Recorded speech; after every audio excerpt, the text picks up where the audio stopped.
tudo bem? Gente, hoje nós estamos na terceira lição do estudo da Bíblia. Espero que vocês estejam gostando, né? Eu também estou me divertindo montando as histórias, montando as lições e fazendo as perguntas para vocês. Hoje a gente vai falar sobre o que a Bíblia diz acerca de Deus, parte 2. Nós fizemos a parte 1, que foi a lição 2. Agora vem a parte 2, tá bom?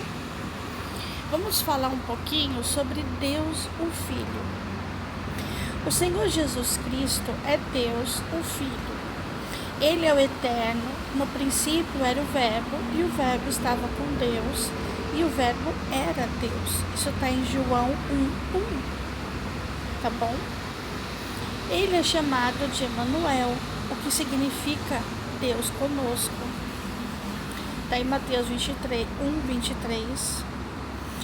Cristo, o Senhor, em Lucas 2:11. A palavra, que está em João 1:1. Em Hebreus 1:8, a gente encontra essas palavras gloriosas do Pai, destinadas ao seu Filho. O teu trono, ó Deus, é para sempre.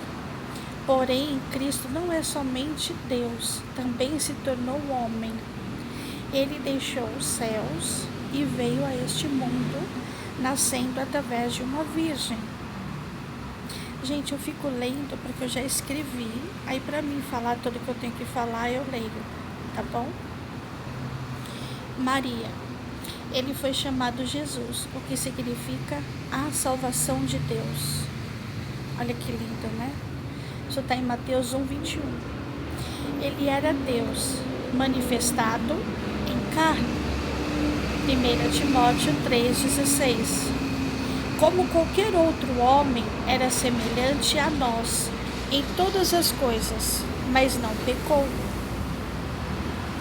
A Bíblia diz, ele que não cometeu pecado. 1 Pedro 2:22. Ele veio para ser o Salvador do mundo. Vos nasceu hoje o Salvador. Está em Lucas 2:11. Nasceu em Belém e passou uma grande parte da sua vida em Nazaré. Durante 3 anos e meio, teve um ministério público, indo de lugar em lugar em lugar, para ensinar o povo, curar os doentes e preparar os seus discípulos para o futuro serviço. A mensagem central da Bíblia é a morte e a ressurreição de Jesus Cristo. Foi injustamente acusado pelo povo que o odiava e injustamente julgado e condenado por Pilatos. O governo romano da época, que era o governo romano daquela época. No Monte do Calvário, fora de Jerusalém, foi crucificado numa cruz romana, entre 2 malfeitores. Mas poderia perguntar você, por quê? E por que ele morreu sem ter feito mal algum, se não pecou? É uma boa pergunta, né? Muitos versículos da Escritura respondem a esta pergunta. Vamos vê-los. Isaías 53, versículos 5 e 6. Mas ele foi ferido por causa das nossas transgressões, e o Senhor fez cair sobre ele a iniquidade de todos nós. Em Romanos 5, versículo 8. Mas Deus prova o seu amor para conosco, em que Cristo morreu por nós, sendo nós ainda pecadores. Que lindo, né? 1 Coríntios, capítulo 15, versículo 5. Cristo morreu pelos nossos pecados, Por consequente, ele morreu para que você e eu tenhamos a salvação. 3 dias depois da sua crucificação, ele ressuscitou dos mortos. Vamos lá agora para a última, tá? Que responde a essa pergunta. Em Mateus 28, versículo 5. Depois apareceu aos seus discípulos e a outras pessoas, antes de subir ao céu, para sentar-se à direita de Deus. E aconteceu que, abençoando-os, ele se apartou deles e foi levado aos céus. Lucas 24, versículo 51, que está isso, tá? Um dia retornarei, quer dizer, perdão. Esse Jesus que dentre nós foi recebido em cima no céu, há de vir, assim como para o céu o viste ir. Isso está em Atos 1:11. Porque o mesmo Senhor descerá do céu com alarido e com voz de arcanjo e com trombeta de Deus, e os que morreram em Cristo ressuscitarão. 1 Tessalonicenses 4, versículo 16. Falar de Jesus é muito fácil, né?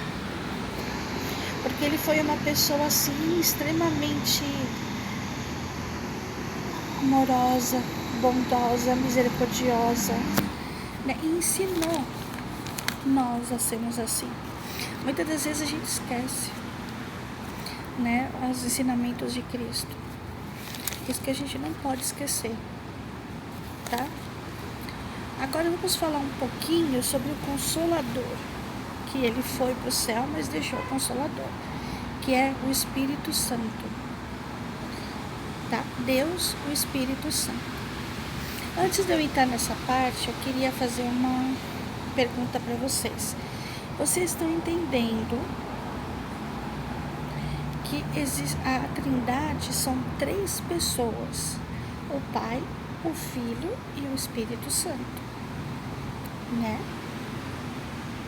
São 3 pessoas diferentes, que fazem trabalhos diferentes, têm personalidades diferentes, mas que se unem para um único propósito. Tá bom? Espero que vocês estejam entendendo. Se não entenderem, essa explicação ajudou. Tá bom? Vamos lá agora. O Espírito Santo é Deus.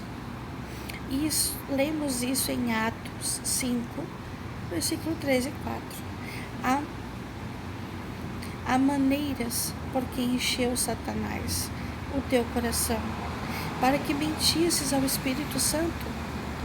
Não mentiste aos homens, mas a Deus. É uma pessoa, o Espírito Santo, ele é uma pessoa e não só uma influência, como certas pessoas ensinam.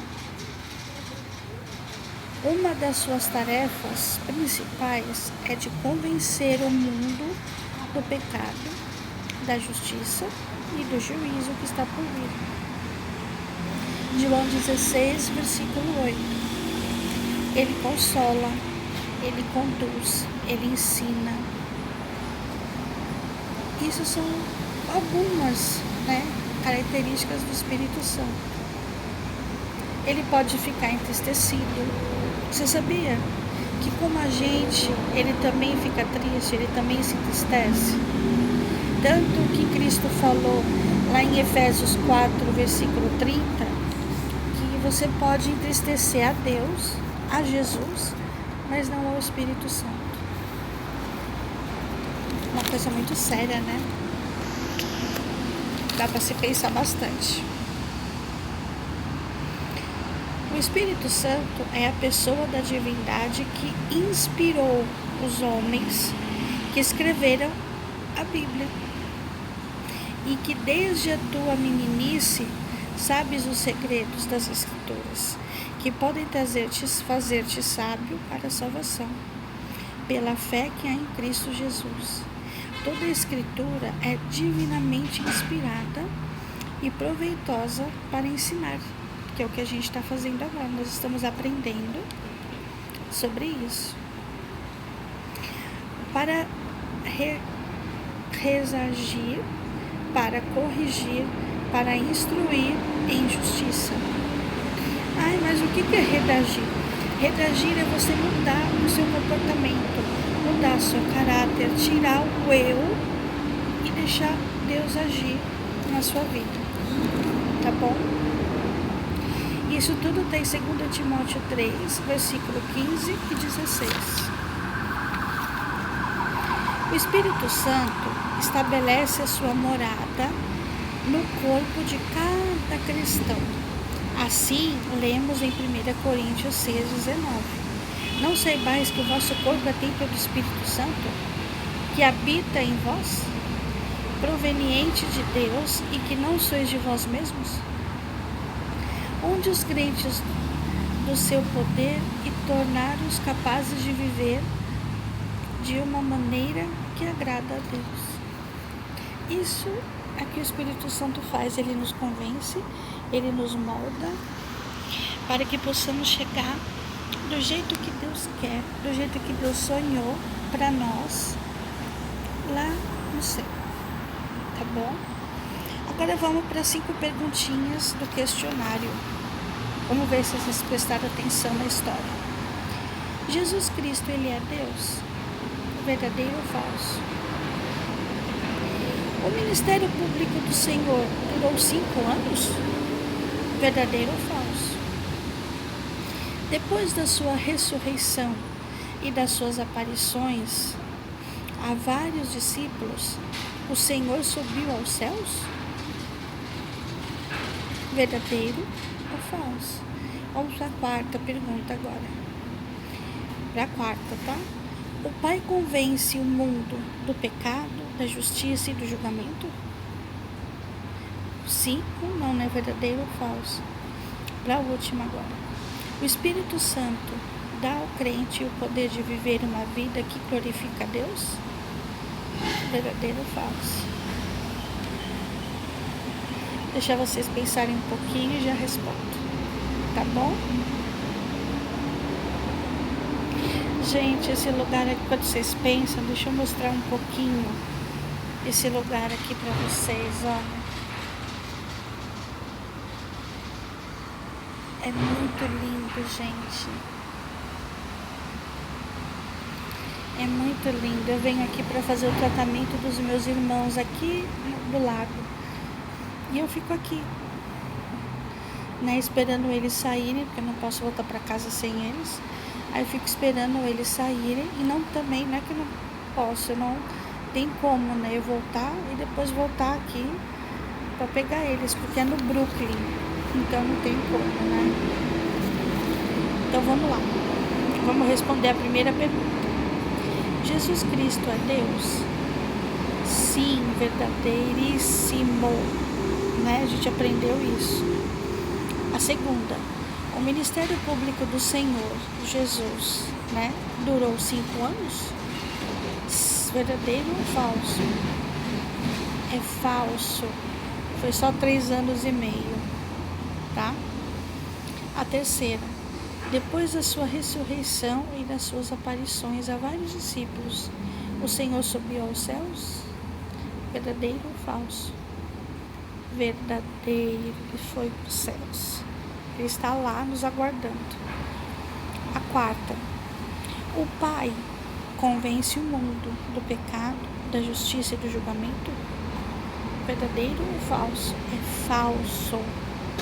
É falso, gente, não é o Pai que convence. A gente viu que é o Espírito Santo que convence.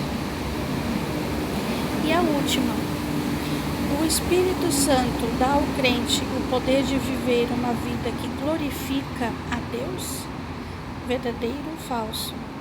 É verdadeiro, gente.